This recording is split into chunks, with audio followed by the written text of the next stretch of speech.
Hello दोस्तों, तो मैं हाज़िर हूँ आप लोगों की खिदमत में एक और नई कहानी लेकर। देख रहे हैं कि यहाँ पर कितना अच्छा मौसम है, बारिश का सुहावना मौसम है, तो क्यों ना इस बारिश के मौसम में एक अच्छी-सी कहानी सुनी जाए, जिसे सुनकर आपका एंटरटेनमेंट भी हो और आपका ज्ञानवर्धन भी हो और मेरे जो नेट के विद्यार्थी हैं, उनके लिए भी कहानी बहुत ही लाभप्रद है। इसको वो बिल्कुल ध्यान से सुनें। उम्मीद है आप लोग इस कहानी का मज़ा लेंगे और इससे फ़ायदा उठाएँगे। शुरू करते हैं हम अपनी कहानी। इंस्पेक्टर माता दीन चाँद पर। इसको लिखा है हरिशंकर परसाई जी ने। इंस्पेक्टर माता दीन चाँद पर कहानी। वैज्ञानिक कहते हैं चाँद पर जीवन नहीं है। सीनियर पुलिस इंस्पेक्टर माता दीन, जिनको डिपार्टमेंट में एमडी साहब बोला जाता है, वो कहते हैं वैज्ञानिक झूठ बोलते हैं। वहाँ हमारे जैसे ही मनुष्य की आबादी है। विज्ञान ने हमेशा इंस्पेक्टर माता दीन से मात खाई है। फिंगरप्रिंट विशेषज्ञ कहता है छुरे पर पाए गए निशान मुलजिम की उंगलियों के नहीं हैं, पर माता दीन उसे सजा दिलाकर ही रहते हैं। माता दीन कहते हैं ये वैज्ञानिक केस का पूरा इन्वेस्टिगेशन नहीं करते। उन्होंने चांद का उजला हिस्सा देखा और कह दिया वहाँ जीवन नहीं है। मैं चांद के अंधेरा हिस्सा देखकर आया हूँ, वहाँ मनुष्य जाति है। ये बात सही है क्योंकि अंधेरे पक्ष के माता दीन माहिर माने जाते हैं। दोस्तों, ये एक व्यंग है। हरिशंकर प्रसाद जी वैसे भी एक मुख्य व्यंगकार के रूप में प्रसिद्ध हैं और इन्होंने हमारे देश में होने वाले भ्रष्टाचार पर, ख़ास तौर से पुलिस डिपार्टमेंट में होने वाले भ्रष्टाचार पर एक कटाक्ष किया है अपनी इस कहानी के ज़रिए। आगे पढ़ते हैं। पूछा जाएगा इंस्पेक्टर मातादीन चाँद पर क्यों गए थे? टूरिस्ट की हैसियत से या किसी फरार अपराधी को पकड़ने? नहीं, वे भारत की तरफ से सांस्कृतिक आदान-प्रदान के अंतर्गत गए थे। चांद सरकार ने भारत सरकार को लिखा था, यूं हमारी सभ्यता बहुत आगे बढ़ी है, पर हमारे पुलिस में पर्याप्त सक्षमता नहीं है। ये अपराधी का पता लगाने और उसे सजा दिलाने में अक्सर सफल नहीं होती। सुना है आपके यहाँ रामराज है, मेहरबानी करके किसी ऐसे पुलिस अफसर को भेजें जो हमारी पुलिस को शिक्षित कर दे। गृह मंत्री ने सचिव से कहा किसी आईजी को भेज दो। सचिव ने कहा नहीं सर, आईजी नहीं भेजा जा सकता है, प्रोटोकॉल का सवाल है। चांद हमारा एक क्षुद्र उपग्रह है, आईजी के रैंक के आदमी को नहीं भेजेंगे। किसी सीनियर को भेज देता हूँ। तय किया गया कि हजारों मामलों के investigating officer senior inspector Matadin को भेज दिया जाए। चांद की सरकार को लिख दिया गया कि आप माता दीन को लेने के लिए पृथ्वी पर यान भेज दीजिए। पुलिस मंत्री ने माता दीन को बुलाकर कहा, तुम भारतीय पुलिस की उज्जवल परंपरा के दूत की हैसियत से जा रहे हो। ऐसा काम करना कि सारे अंतरिक्ष में डिपार्टमेंट की ऐसी जय जयकार हो कि पीएम को भी सुनाई पड़ जाए। पीएम यानी प्रधानमंत्री। माता दीन की यात्रा का दिन आ गया। एक यान अंतरिक्ष अड्डे पर उतरा। माता दीन सबसे विदा लेकर यान की तरफ बढ़े। वे धीरे धीरे कहते जा रहे थे, प्रियसी नगर कीजिए सब काजा, हृदय राखी कौशलपुर राजा। यान के पास पहुंचकर माता दीन ने मुंशी अब्दुल गफूर को पुकारा। मुंशी गफूर ने एड़ी मिलाकर सैल्यूट फटकारा। बोला, जी पैक्सा। एफआईआर रख दी है? जी पैक्सा। और रोज नामचे का नमूना? जी पैक्सा। वे यान में बैठने लगे। हवलदार बलभद्र को बुलाकर कहा, हमारे घर में जितकी के वक्त अपने खटला यानी पत्नी को मदद के लिए भेज देना। बलभद्र ने कहा, जी पैक्सा।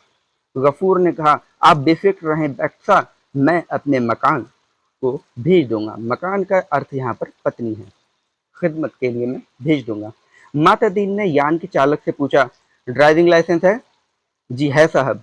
और गाड़ी में बत्ती ठीक है? जी ठीक है। माता दीन ने कहा, सब ठीक ठाक होना चाहिए, वरना हरामजादे का बीच अंतरिक्ष में चालान कर दूंगा। चंद्रमा से आए चालक ने कहा, हमारे यहाँ आदमी से इस तरह नहीं बोलते। माता दीन ने कहा, जानता हूँ बे, तुम्हारी पुलिस कामचोर है, अभी मैं उसे ठीक करता हूँ। माता दीन यान में कदम रखे ही थे कि हवलदार राम सजीवन भागता हुआ आया। बोला, पैक्सा, एसपी साहब के घर में से कहे हैं कि चांद से एड़ी चमकाने का पत्थर लेते आना। माता दीन खुश हुए, बोले कह देना बाई साहब से, जरूर लेता आऊंगा। वे यान में बैठे और यान उड़ चला। पृथ्वी के वायुमंडल से यान बाहर निकला ही था कि माता दीन ने चालक से कहा, अबे हॉर्न क्यों नहीं बजाता? चालक ने जवाब दिया, आसपास लाखों मील में कुछ है ही नहीं। माता दीन ने डांटा, मगर रूल इज रूल, हॉर्न बजाता चल। चालक अंतरिक्ष में हॉर्न बजाता हुआ यान को चांद पर उतार लाया। अंतरिक्ष अड्डे पर पुलिस अधिकारी माता दीन के स्वागत के लिए खड़े थे। माता दीन रॉब से उतरे और उन अफसरों के कंधों पर नजर डाली।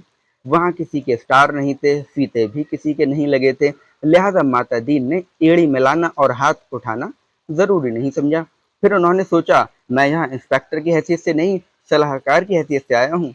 माता दीन को वे लोग लाइन में ले गए और एक अच्छे बंगले में उन्हें टिका दिया गया। एक दिन आराम करने के बाद माता दीन ने काम शुरू किया। पहले उन्होंने पुलिस लाइन का मुलाहजा किया। शाम को उन्होंने आईजी से कहा, आपके यहाँ पुलिस लाइन में हनुमान जी का मंदिर तो है ही नहीं। हमारे रामराज में पुलिस लाइन में हनुमान जी का मंदिर होता है। आईजी ने कहा, हनुमान कौन थे? हम नहीं जानते। माता दी ने कहा, हनुमान का दर्शन हर कर्तव्य परायण पुलिस वाले के लिए जरूरी है। हनुमान सुग्रीव के यहाँ स्पेशल ब्रांच में थे। उन्होंने सीता माता का पता लगाया था।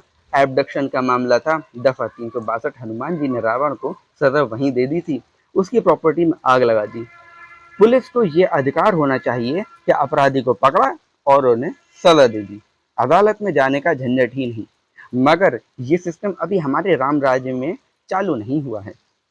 हनुमान जी के काम से भगवान राम बहुत खुश हुए। वे उन्हें अयोध्या ले आए और ऑन ड्यूटी में तैनात कर दिया। वहीं हनुमान हमारे आराध्य देव हैं। मैं उनकी फोटो साथ ले आया हूँ। उस पर से मूर्तियां बनवाइए और हर पुलिस लाइन में स्थापित करवाइए। थोड़े ही दिनों में चांद की हर पुलिस लाइन में हनुमान जी स्थापित हो चुके थे। माता दीन उन कारणों का अध्ययन कर रहे थे जिससे पुलिस लापरवाह और आलसी हो गई है। वो अपराधों पर ध्यान नहीं देती, कोई कारण नहीं मिल रहा था। एक उनकी बुद्धि में एक चमक आई। उन्होंने मुंशी से कहा, जरा तनख्वाह का रजिस्टर तो दिखाओ। तनख्वाह का रजिस्टर देखा तो सब समझ गए, कारण पकड़ में आ गया। शाम को उन्होंने पुलिस मंत्री से कहा, मैं समझ गया कि आपकी पुलिस मुस्तैद क्यों नहीं है। आप इतनी बड़ी तनख्वाह जो देते हैं, इसीलिए सिपाही को 500, थानेदार को 1000, ये क्या मजाक है? आखिर पुलिस अपराधी को क्यों पकड़े? हमारे यहाँ सिपाही को 100 और इंस्पेक्टर को 200 देते हैं, तो वे 24 घंटे जुर्म की तलाश करते हैं।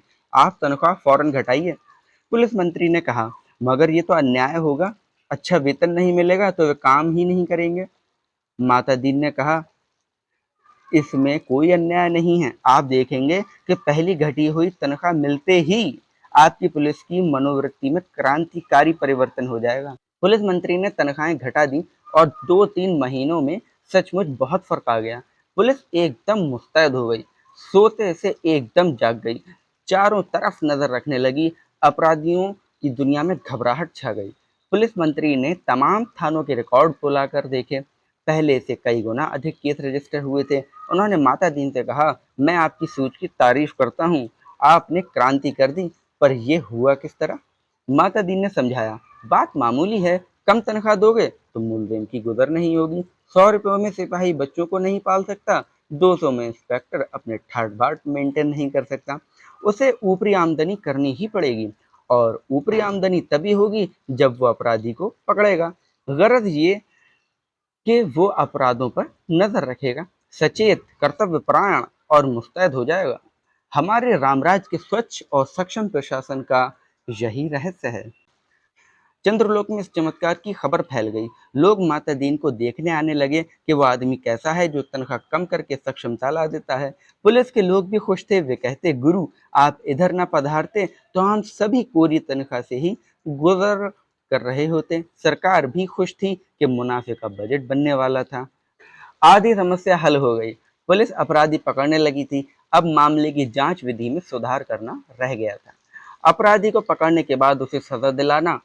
माता दीन इंतजार कर रहे थे कि कोई बड़ा केस हो जाए तो नमूने के तौर पर उसका इन्वेस्टिगेशन करके दिखाएं। एक दिन आपसी मारपीट में एक आदमी मारा गया। माता दीन कोतवाली में आकर बैठ गए और बोले, नमूने के लिए इस केस का इन्वेस्टिगेशन मैं करता हूँ, आप लोग सीखिए। ये कत्ल का केस है, कत्ल के केस में एविडेंस बहुत पक्का होना चाहिए। कोतवाल ने कहा पहले कातिल का पता लगाया जाएगा तभी तो एविडेंस इकट्ठा किया जाएगा। माता दीन ने कहा नहीं, उल्टे मत चलो, पहले एविडेंस देखो, क्या कहीं खून मिला किसी के कपड़ों पर या और कहीं। एक इंस्पेक्टर ने कहा हाँ, मारने वाले तो भाग गए थे, मृतक सड़क पर बेहोश पड़ा था, एक भला आदमी वहां रहता है, उसने उठाकर अस्पताल भेजा, उस भले आदमी के कपड़ों पर खून के दाग लग गए हैं। माता दीन ने कहा उसे फौरन गिरफ्तार करो। कोतवाल ने कहा मगर उसने तो मरते हुए आदमी की मदद की थी। माता दीन ने कहा वो सब ठीक है, पर तुम खून के दाग ढूंढने और कहाँ जाओगे? जो एविडेंस मिल रहा है उसे तो कब्जे में करो। वो भला आदमी पकड़कर बुलवा लिया गया। उसने कहा मैंने तो मरते आदमी को अस्पताल भिजवाया था, मेरा क्या कसूर है? चांद की पुलिस उसकी बात से एकदम प्रभावित हुई। माता दीन प्रभावित नहीं हुए। सारा पुलिस महकमा उत्सुक था कि अब माता दीन क्या तर्क निकालते हैं। माता दीन ने उससे कहा पर तुम झगड़े की जगह गए क्यों? उसने जवाब दिया मैं झगड़े की जगह नहीं गया, मेरा वहां मकान है, झगड़ा मेरे मकान के सामने हुआ। अब फिर माता दीन की प्रतिभा की प्रतीक्षा थी। सारा महकमा उत्सुक देख रहा था। माता दीन ने कहा मकान तो ठीक है, पर मैं पूछता हूँ झगड़े की जगह जाना ही क्यों? इस तर्क का कोई जवाब नहीं था। वो बार बार कहता मैं झगड़े की जगह नहीं गया, मेरा वहां मकान है। माता दीन उसे जवाब देते सो ठीक है, पर झगड़े की जगह जाना ही क्यों? इस तर्क प्रणाली से पुलिस के लोग बहुत प्रभावित हुए। अब माता दीन ने इन्वेस्टिगेशन का सिद्धांत समझाया। देखो, आदमी मारा गया है तो ये पक्का है कि किसी न किसी ने तो उसे जरूर मारा। कोई कातिल है, किसी को सजा होनी है। सवाल है किसको सजा होगी? पुलिस के लिए ये सवाल इतना महत्व नहीं रखता जितना ये सवाल कि जुर्म किस पर साबित हो सकता है या किस पर साबित होना चाहिए। कत्ल हुआ है तो किसी मनुष्य को सजा होगी ही, मारने वाले को होती है या बेकसूर को, ये अपने सोचने की बात है। मनुष्य मनुष्य सब बराबर हैं, सब में उसी परमात्मा, हम भेदभाव नहीं करते। ये पुलिस का मानवतावाद है। दूसरा सवाल है किस पर जुर्म साबित होना चाहिए। इसका निर्णय इन सब बातों से होगा। नंबर 1, क्या वो आदमी पुलिस के रास्ते में आता है? नंबर 2, क्या उसे सजा दिलाने से ऊपर के लोग खुश होंगे? माता दीन को बताया गया कि वो आदमी भला है, पर पुलिस अन्याय करे तो विरोध करता है। जहां तक ऊपर के लोगों का सवाल है, वो वर्तमान सरकार की विरोधी राजनीति वाला है। माता दीन ने टेबल ठोंक कर कहा फर्स्ट क्लास केस, पक्का एविडेंस और ऊपर की सपोर्ट। एक इंस्पेक्टर ने कहा पर हमारे गले ये बात नहीं उतरती है कि एक निरपराध भले आदमी को सजा दिलाई जाए। माता दी ने समझाया देखो, मैं समझा चुका हूँ कि उसी ईश्वर का अंश है, सजा इसे हो या कातिल को, फांसी पर तो ईश्वर ही चढ़ेगा ना। फिर तुम्हें कपड़ों पर खून मिल रहा है, इसे छोड़कर तुम कहाँ खून ढूंढते फिरोगे? तुम तो भरो एफआईआर। माता दीन जी ने एफआईआर भरवा दी, बखत जरूरत के लिए जगह खाली छुड़वा दी। दूसरे दिन पुलिस कोतवाल ने कहा गुरुदेव, हमारी तो बड़ी आफत है, तमाम भले आदमी आते हैं और कहते हैं उस बेचारे बेकसूर को क्यों फंसा रहे हो? ऐसा तो चंद्रलोक में कभी नहीं हुआ, बताइए हम क्या जवाब दें, हम तो बहुत शर्मिंदा हैं। माता दीन ने कोतवाल से कहा घबराओ मत, शुरू शुरू में इस काम में आदमी को शर्म आती है, आगे तुम्हें बेकसूर को छोड़ने में शर्म आएगी। हर चीज का जवाब है। अब आपके पास जो आए उससे कह दो हम जानते हैं वो निर्दोष है, पर हम क्या करें, ये सब ऊपर से हो रहा है। कोतवाल ने कहा तब वे एसपी के पास जाएंगे। माता दीन बोले एसपी भी कह दें कि ऊपर से हो रहा है। तब वे आईजी के पास शिकायत करेंगे, आईजी भी कहें कि सब ऊपर से हो रहा है। तब वे लोग मंत्री के पास जाएंगे, पुलिस मंत्री भी कहेंगे मैं क्या करूं, ये ऊपर से हो रहा है। तो वे प्रधानमंत्री के पास जाएंगे, प्रधानमंत्री भी कहें कि मैं जानता हूं कि वो निर्दोष हैं, पर ये ऊपर से हो रहा है। कोतवाल ने कहा तब वे, माता दीन ने बीच में ही रोक कर कहा तब वे किसके पास जाएंगे? भगवान के पास? भगवान के पास ना, मगर भगवान से पूछकर कौन लौट सका है? कोतवाल चुप रह गया, वो इस महान प्रतिभा से चमत्कृत था। माता दीन ने कहा एक मुहावरा ऊपर से हो रहा है हमारे देश में 25 सालों से सरकारों को बचा रहा है, तुम इसे सीख लो।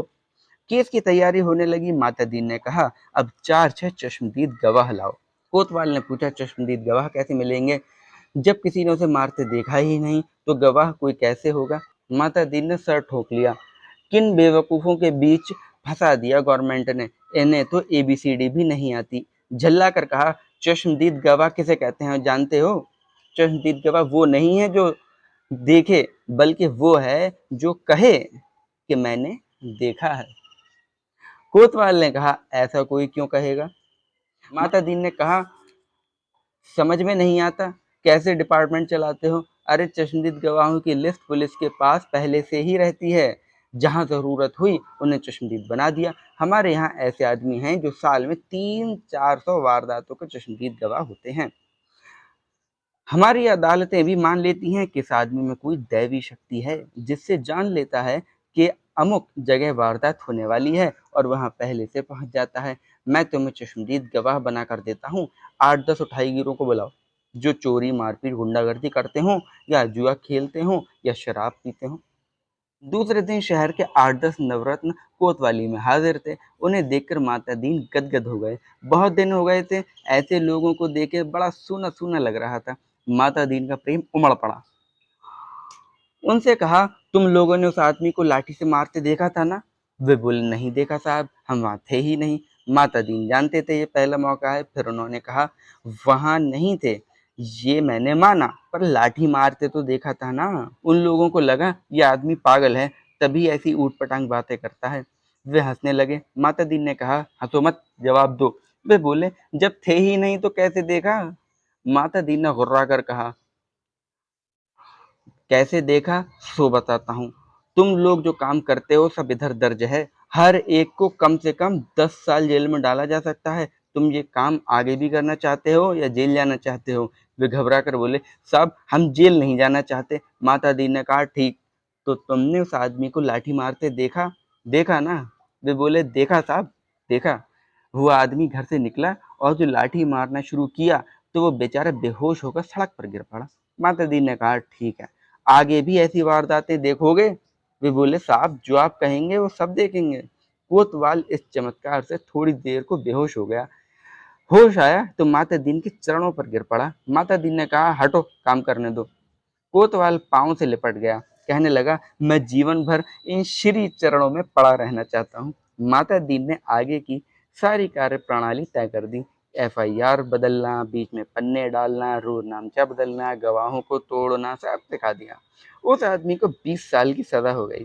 चांद की पुलिस शिक्षित हो चुकी थी। धड़ाधड़ केस बनने लगे और सजा होने लगी। चांद की सरकार बहुत खुश थी। पुलिस की ऐसी मुस्तैदी भारत सरकार के सहयोग का नतीजा था। चांद की संसद ने एक धन्यवाद का प्रस्ताव पास किया। एक दिन माता दीन जी का सार्वजनिक अभिनंदन किया गया। वे फूलों से लदे खुली जीप पर बैठे थे।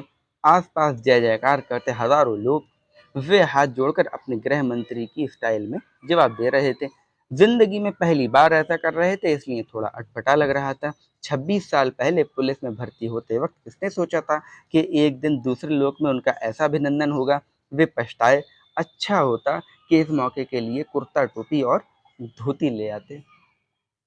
भारत के पुलिस मंत्री टेलीविजन पर बैठे ये सब दृश्य देख रहे थे और सोच रहे थे, मेरी सद्भावना यात्रा के लिए वातावरण बन गया। कुछ महीने निकल गए। बच्चों को अब कोई नहीं बचाता। एक दिन चांद की संसद का विशेष अधिवेशन बुलाया गया। बहुत तूफान खड़ा हुआ। गुप्त अधिवेशन था, इसलिए रिपोर्ट प्रकाशित नहीं हुई, पर संसद की दीवारों से टकराकर कुछ शब्द बाहर आए। सदस्य गुस्से से चिल्ला रहे थे, कोई बीमार बाप का इलाज नहीं कराता, डूबते बच्चों को कोई नहीं बचाता, जलते मकान की आग कोई नहीं बुझाता, आदमी जानवर से पत्थर हो गया है, सरकार फौरन इस्तीफा दे। दूसरे दिन चांद के प्रधानमंत्री ने माता दीन को बुलाया। माता दीन ने देखा वे एकदम बूढ़े हो गए थे। लगा ये कई रात से सोए नहीं हैं। वहां से होकर प्रधानमंत्री ने कहा, माता दीन, हम आपके और भारत सरकार के बहुत आभारी हैं। अब आप कल देश वापस लौट जाइए। माता दीन ने कहा, मैं तो टर्म खत्म करके ही जाऊंगा। प्रधानमंत्री ने कहा, आप बाकी टर्म का वेतन ले जाइए, डबल ले जाइए, ट्रिबल ले जाइए। माता दीन ने कहा, हमारा सिद्धांत है, हमें पैसा नहीं, काम प्यारा है। आखिर चांद के प्रधानमंत्री ने भारत के प्रधानमंत्री को एक गुप्त पत्र लिखा। चौथे दिन माता दीन को वापस लौटने के लिए अपने IG का ऑर्डर मिल गया।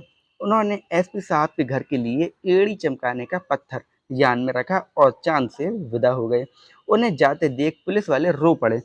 बहुत अरसे तक ये रहस्य बना रहा कि आखिर चांद में ऐसा क्या हो गया कि माता दीन जी को इस तरह एकदम लौटना पड़ा। चांद के प्रधानमंत्री ने भारत के प्रधानमंत्री को क्या लिखा था एक दिन वो पत्र खुल ही गया। उसमें लिखा था, इंस्पेक्टर माता दीन की सेवाएं हमें प्रदान करने के लिए अनेक धन्यवाद, पर आप उन्हें अब फौरन बुला लें।